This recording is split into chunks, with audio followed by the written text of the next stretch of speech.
Everybody's pissing and moaning. We had a different coach come up and give a motivational speech in the afternoon each day. He was our running backs coach at the time by the name of Derek Foster. Coach Foster came up there, toughness and pushing through. He got real razzed up as his speech progressed. We had a video coordinator named Rocky. He finishes his speech and he goes, "Hit it, Rock!" And Set It Off by Boosie Badass played. As a young white man, it was my first time hearing that song, Set It Off. Yeah, we finna set it off. You heard me? I'm finna put you in the trash bag. Tired of all these knowing me right now, for real. You wanna talk shit? You wanna run your mouth? You want some gangster strut your mother in the house? We'll set this job. Yeah.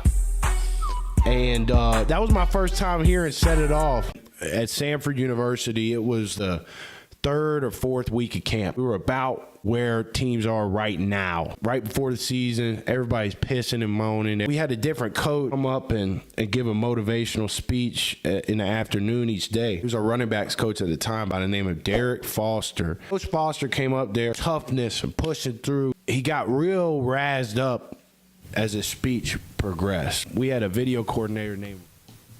Okay. We're back on this fine Monday. We're late. It's part of it, boys and girls. And listening to football on the radio is back. I said what I said. Man, it's gonna be an interesting one today, man. We got the worst defense in NFL history right in Cincinnati. The worst in history. Shedeur Sanders gets his shot against the Ravens in what seemed like an important game. Any AFC North game's important.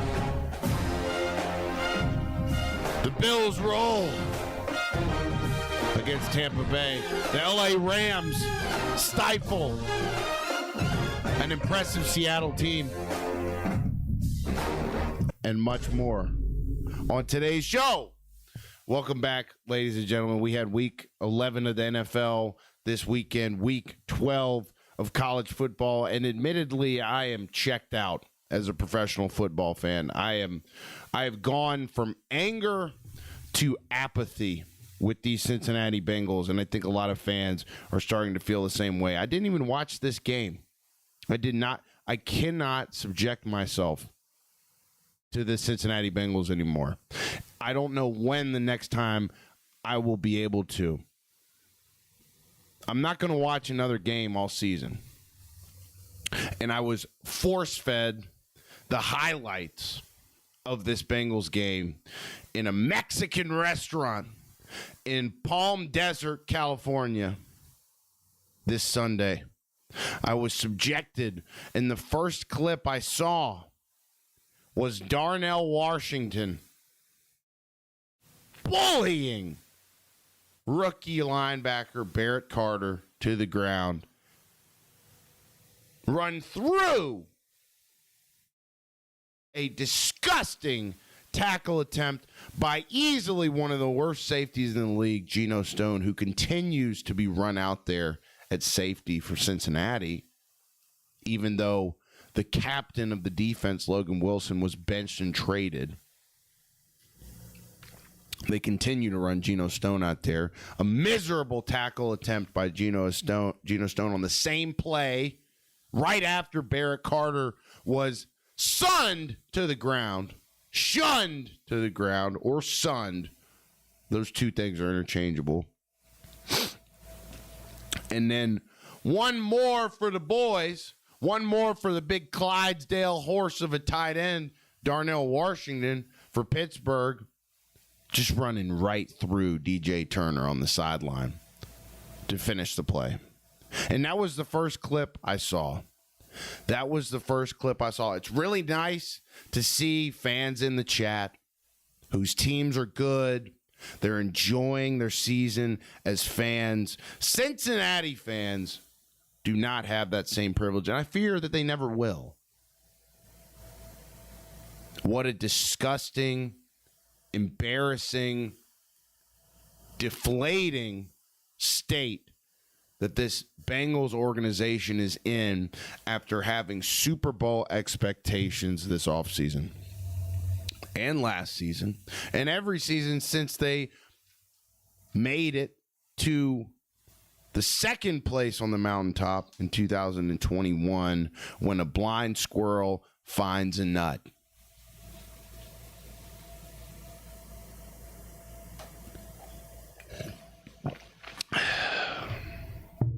It's so deflating, brother. Like I said, I did not watch. I'm glad I did not watch. Apparently, Mason Rudolph comes in the second half, the backup quarterback for the Steelers, and the Steelers still managed to get 6 yards per play in the second half. Everyone at this point in Cincinnati is completely numb to the futility of this defense, of this head coach, of these coordinators, of this de facto GM in Duke Tobin. They're sick and numb to this ownership group run by people who have no sort of accountability to anybody. I can't remember the last time I saw Mike Brown or Katie Blackburn or Troy Blackburn behind a mic. And I don't think that they will ever get behind one because they know that they're just in this for the ego trip and the profit. And that is it. You got owners like Carly Ursay Gordon down on the sideline every game with a headset on, monitoring the play calls because she doesn't want to overpay a guy on the coaching staff who doesn't know his shit. She's getting behind the mic and talking to the media. And one thing we've got to do better in Cincinnati is our media has to start asking tough questions and tougher follow-up questions. There's no excuse. The media in Cincinnati has not done a good enough job of holding these incompetent clowns' feet to the fire. It would be one thing. I was thinking about this. It would be one thing if it was a normal family business that had maybe come across some fortune, but then kind of got complacent, and the business continued to generate revenue, but it was stagnant in itself. I'm talking about a normal, everyday business right now. What's different between, and that's fine. I don't condone complacency. I don't condone stagnancy, if that's a word.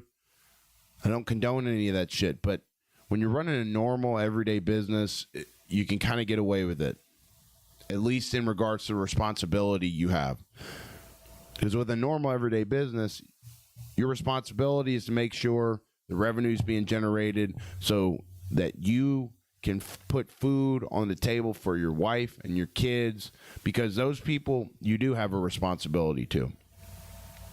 When you're running an NFL organization, the responsibility is a bit different. You're not just responsible to your kids anymore. You're not just responsible to your wife or your uncle that had a hard time with fentanyl back in the day, and if you don't take care of your uncle, he's going to be on the streets.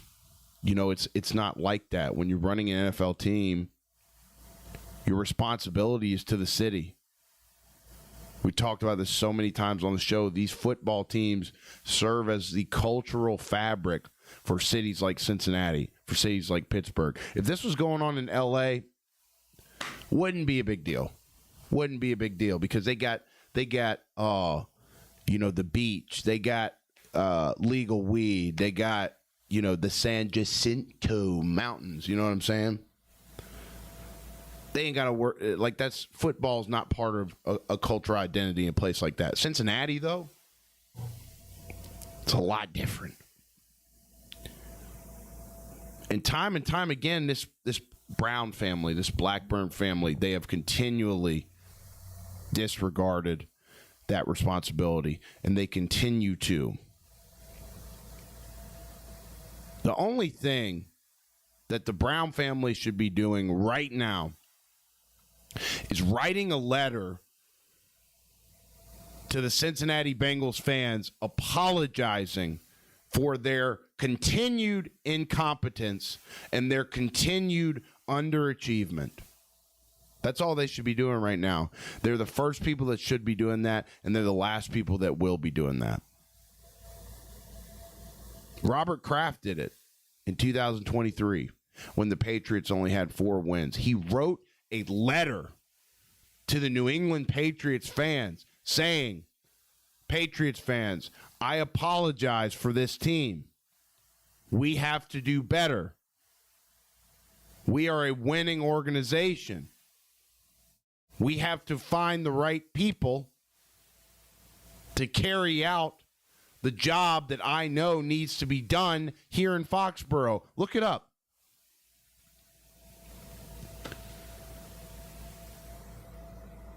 The Brown family will not do that. And even if they did do it, you think those words would be backed by any real action? New England Patriots are 9-2 right now, I believe. They had 4 wins in 2023. And Robert Kraft writes an apology letter to their fans. And then they hire Vrabel, and it's turned around. They did what they needed to do. This family, the ownership family of the Cincinnati Bengals is a complete embarrassment. Look, I was against it. Oh, and by the way, before I forget this, if any continued listeners of the show are on here, you guys will know that we went live on TikTok. This is totally unrelated. I'm going off on a side road here. We'll come back to what we were talking about. But if you were watching the show on Thursday or Friday, you would know that we went live on TikTok for the first time on Thursday. And we did it again on Friday. And this is to show you what a pussy ass platform TikTok is. You know, they're probably thinking, anybody who's a goyim, let's get rid of their live let's get rid of their live privileges because, we don't want them making any money. I made 35 cents or something on there. First real money I made off this show. But I go to click live today for the show, and lo and behold, two shows on TikTok, and our live access is now revoked. Yes, we're going to control them all. We're going to make sure they're on their best behavior. I run Oracle and TikTok. 35 cents? That's too much to pay out to a goyim. So that kind of pissed me off. We got to figure that out. But there's not going to be any more in the jar on TikTok. That's my point. We're going to try to get the live access back from the powers that be, and we'll just play Madden on there or something. I might not ever get it back. That's a good chance to make money. I was kind of pissed about that, but that's blame goes on me for trying as a straight white man to talk about football live on TikTok. That's on me. So yeah, I ran about the Brown family every Monday. I ran about the Bengals organization every Monday. And still, to this moment, the only thing that's changed since the clock struck 0 on Sunday is that Jamarr Chase is suspended for this week's game against the New England Patriots. It's going to be, look, man, when your fan base is apathetic before you're even done picking apples, before you've really even had the first snow of the year, you've done a piss poor job. And I've been saying that the Bengals have been doing a piss poor job since last year, since the Commanders game. That was in September of 2024 when the Commanders came into Paycor and the Bengals did not get a stop the whole game. I've been talking about this since September of 2024. There's a cycle of emotion with disappointing franchises. It goes from anger to apathy. And it's gone from anger to apathy real quick for Cincinnati fans. The anger for me started after that Monday Night Football game in September in 2024 when the Bengals could not stop the Commanders for one singular series. That's when the anger started. The anger for me as a Bengals fan continued throughout, obviously, the 2024 season. Watching the Bengals have the NFL league leader in sacks, the NFL leader in passing yards, and NFL passing touchdowns in Joe Burrow, and a triple crown receiver in Jamarr Chase, and they missed the playoffs. That was anger for me. That was maddening for all of our fans. But I feel like in Cincinnati, we've got, and I don't think we have it anymore, but I think last year we had a lot of apologists in the crowd. We had a lot of people saying, well, you know, the wind was blowing a certain way, and we just didn't get it done at the end. But this team's showing a lot of promise. We just got to give them time. You know, I feel like there are a lot of fans like that. I was angry right away. And I don't mean to say, hey, I had it figured out before all the rest of you guys, but I kind of freaking did. I was pissed. And I think that anger turned into apathy. When your fans are apathetic, especially when they're apathetic before you're even done picking apples, it's a bad situation for the organization. And I hope this organization feels it. I'm not going to watch another. I don't know when the next time will be when I watch another Bengals game. When I sit down, when I have not just the desire, but the courage to sit down and watch another Bengals game. I don't know when that's going to be. It's not going to be this season.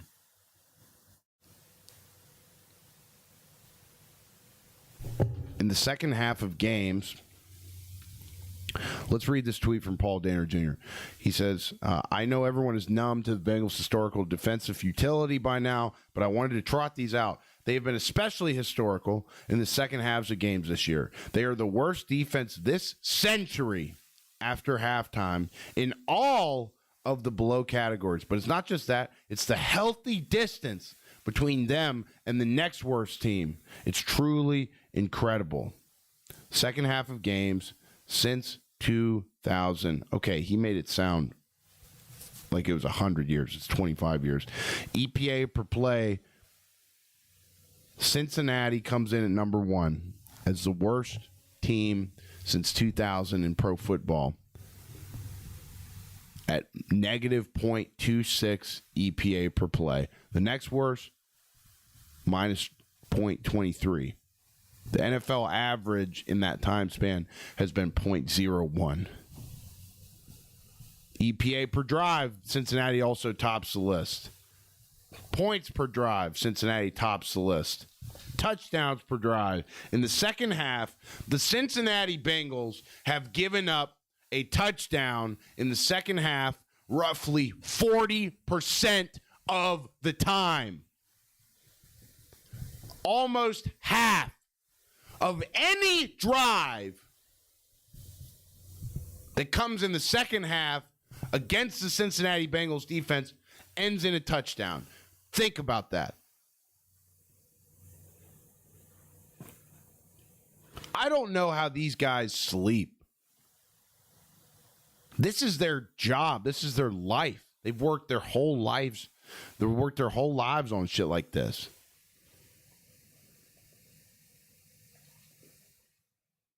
Defensive success percentage. I don't know what that means, but Cincinnati's also worst in that since 2000. Why can't we get a guy like Kirby Smart running this team? Why can't we get a head coach like that talks about players? Here's what Kirby Smart said. Kirby Smart said this, and I guess in a presser after the game, after Georgia played Texas on Saturday. A lot of these kids want a check. They don't want physicality. If you have the check and no physicality, you end with nothing. You're not just getting checks at our place. We're hitting people.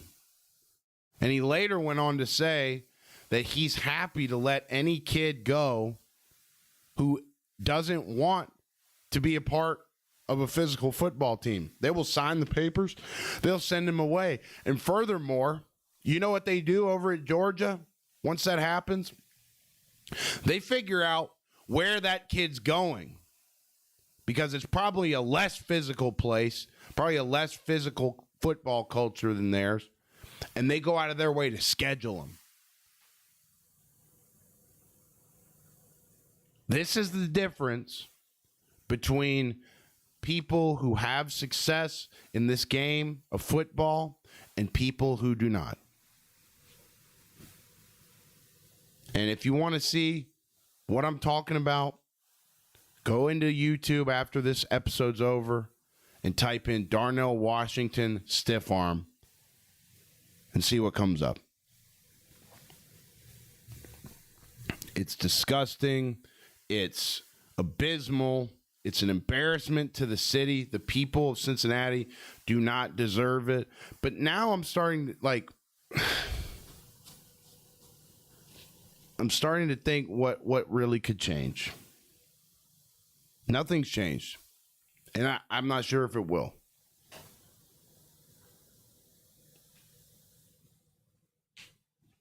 Shadur Sanders played for the Browns. We're running low time today. That's on me. I take full responsibility. I was late getting live on here today. I am going to have to run to jiu-jitsu here in about 8 minutes.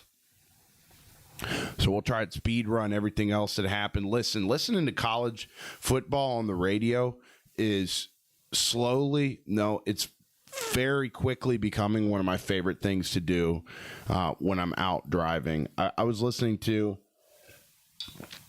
that Texas A&M 27-point comeback against South Carolina, and I love listening to the local broadcast. I love listening to the Aggies broadcast or the Gamecocks broadcast, because those guys can be unabashedly biased. And when you have a little bit of that bias in a broadcast, it brings so much more emotion and excitement. And also, I like listening to football games because it helps me visually put together what I think is going on in the game. It prompts you to be a bit more creative than just seeing it right in front of you. But I listened to the Texas A&M comeback on South Carolina. That was electric. I listened to Alabama losing to Oklahoma. What a game that was. It was the first time that Alabama had lost at Bryant-Denny Stadium in 17 games, dating back to 2023, I believe. Alabama just struggled turning the ball over. That's all it was. They lost a turnover battle. It was a close game. But they were just putting the ball on the ground way too much. I think they put the ball on the ground 5 times. They fumbled it 5 times. They didn't lose all of them. And then they had a pick six. Anytime you have a pick six or the defense scores, your chances of winning, especially in the college game, especially in the pro game, are reduced drastically. And by the way, the Bengals gave up 2 defensive scores against the Steelers' defense. I listened to a bit of the Ole Miss versus Florida game. I ended up going to a bare knuckle fighting event in Palm Desert, California, Saturday night. So I missed some of that Ole Miss Florida game, and I listened to a bit of that Georgia versus Texas game. But yeah, another game I listened to was, and I was out on the road all weekend. That's why I was just listening to these games. But I think I might just listen to them even when I'm not on the road. That's how much I enjoyed this. I listened to the Browns-Ravens game. Shedeur Sanders got his shot. You got all these people who are clearly just interested in furthering racial narratives for whatever reason on Twitter, defending Shedeur for some reason, even though I don't think he needs to be defended, and I think it's really starting to become a bad look for Sanders, and it's not even his fault. You know, you got Josiah Anderson or whatever her name is, just saying some dumbass shit on Twitter, and maybe she's rage baiting, maybe she's engagement farming, but just saying some dumb shit on Twitter. I think, and I listened to the call on the play that this Josiah Anderson tweeted a video of. It was a great play by Jerry Jeudy. He runs an out route. Shedeur hits him about 2 yards beyond the line of scrimmage, and Jerry Jeudy juked a couple times. I think he spun, made a great play to get the first down. And Josiah Anderson, this stupid idiot, saying what a great completion by Shedeur Sanders. I mean, it makes him look bad, and it's not even his fault. The narrative on Shedeur Sanders is very, very interesting. Oh, he didn't get to take reps with the first team, and that's why he wasn't able to complete the game. That's why he wasn't able to complete an upset win against the Ravens, because he didn't have reps with the first team. If you're a quarterback in the National Football League, you got to take mental reps. You got to be ready regardless of if you've gotten a single rep with the first team or not. My head coach in college used to always say this: you better be ready when your number is called. You don't know when that'll be most of the time, but you better be ready. And Shedeur was battling uphill the whole time. Let's be real. Like, that's a really tough ask to throw him in that situation and expect for the 3-8 Browns to get it done. I mean, against a hot Ravens team too. Apparently Shedeur didn't shake hands with Lamar after the game. We got to set our ego aside, man. We got to be sportsmen at the end of the day. I thought that was pretty ridiculous. And I do have to go, guys. I really apologize. I was late. It's totally on me. Jamarr Chase, he's going to be out next week. He spat on Jalen Ramsey, lied about it. And then a Cincinnati reporter is the guy that leaked the field level footage of it. Ridiculous. Keep it to yourself, bud. It cost Jamarr $500,000, and I think Jamar's going to miss out on some stipulation in his contract based on this suspension that'll cost him $50,000 a game for the rest of the year. So how many games we got left? 3 and 7. You got 7 games left. $50,000 times 7 is what? $350,000.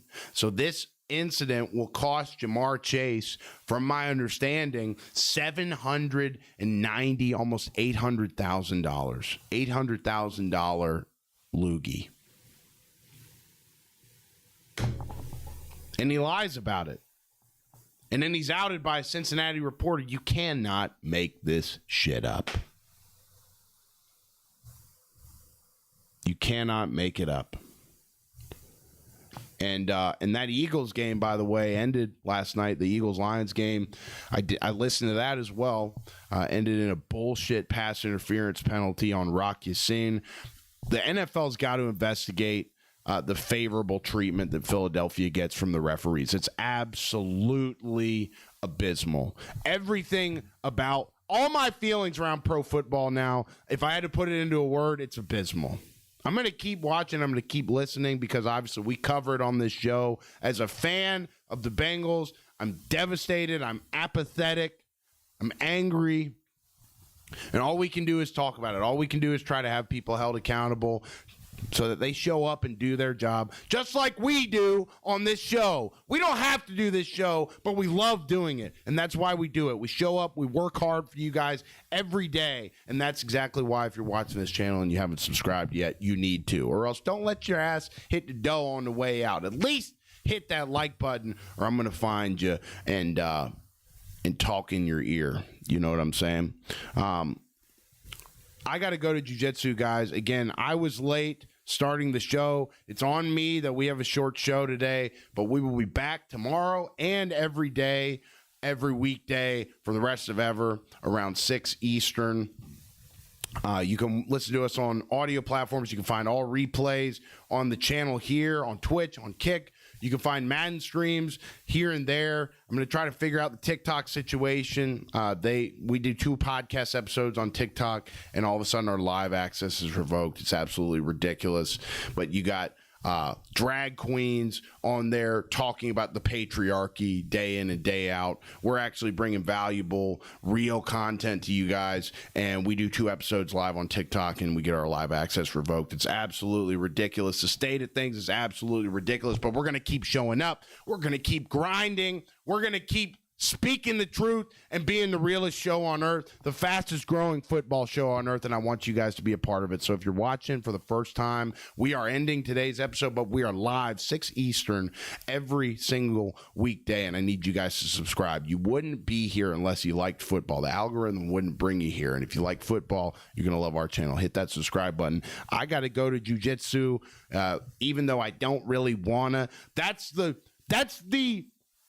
thesis of life, okay? We don't always want to show up and do this goddamn show, but we do it. We don't always want to show up and do things, but we do them because we know they're the right thing, and then we have people that we're responsible for. Unlike the Brown family, the Blackburn family that owns the Cincinnati Bengals, they're sitting there with their thumb in their ass over there at that goddamn country club in Cincinnati, not doing a goddamn thing and probably still sleeping soundly, even though they got a responsibility to all the people of Cincinnati. That's my rant today. I'm headed out. I love you guys, and we'll see you tomorrow. Sorry for the short episode.